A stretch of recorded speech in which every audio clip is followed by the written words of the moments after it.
So, what does it really take to create a professional environment where everyone feels respected, where they feel valued, and most importantly, where they feel safe?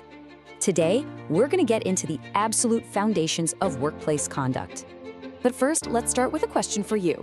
What does a respectful workplace actually look like in your mind? Go on, just take a second and picture it.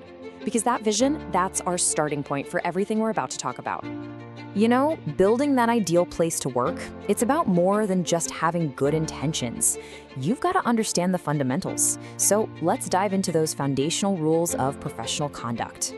And for this explainer, we're zeroing in on one crucial piece, providing the basic, essential knowledge of sexual harassment. The goal here is pretty simple. It's to arm you with a clear, direct understanding of what this is all about. Okay, so to make sure we're all on the same page, we have to start with a clear definition. What exactly is sexual harassment? Well, the formal definition is very specific. It's unwelcome conduct of a sexual nature which makes a person feel offended, humiliated, or intimidated. Now, the single most important word in that whole sentence, it's unwelcome. That means it's all about the impact it has on the person on the receiving end, not the intent of the person doing it. To boil it down even more, we're talking about any behavior that just violates someone's dignity. It's anything of a sexual nature that creates an environment that feels unsafe or intimidating. Simple as that. But look, a single definition really doesn't tell the whole story. To get the full picture, our source material actually breaks this down into two main categories. And knowing these, well, that's absolutely key to identifying the behavior when it happens. So the first category is something called quid pro quo. You've probably heard that phrase. It's Latin for this for that. This is when someone in a position of power demands sexual favors in exchange for, say, a promotion or a raise, or they might threaten to punish someone if they refuse. It's a direct trade-off.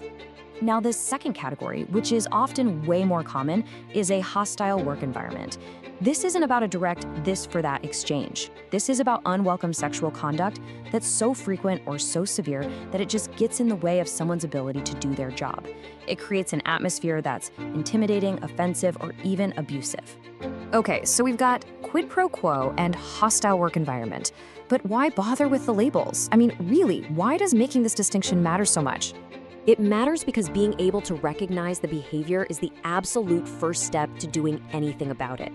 See, quid pro quo can be a single event, but a hostile environment, that often builds up over time from things like inappropriate jokes, comments, or even images. Knowing these patterns helps turn that vague, uncomfortable feeling into something you can actually identify and act on. And this idea, this ability to recognize what's happening, brings us to our final and most important section, how we turn all this information into a practical tool, a shield, really. The whole goal here is actually quite simple. The knowledge you're gaining right now, understanding the definition, knowing the categories, it all directly fuels your awareness. It creates this straight line from learning to being able to protect yourself and others.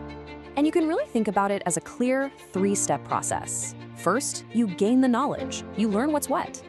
That knowledge, in turn, allows you to recognize a potential threat if you see it.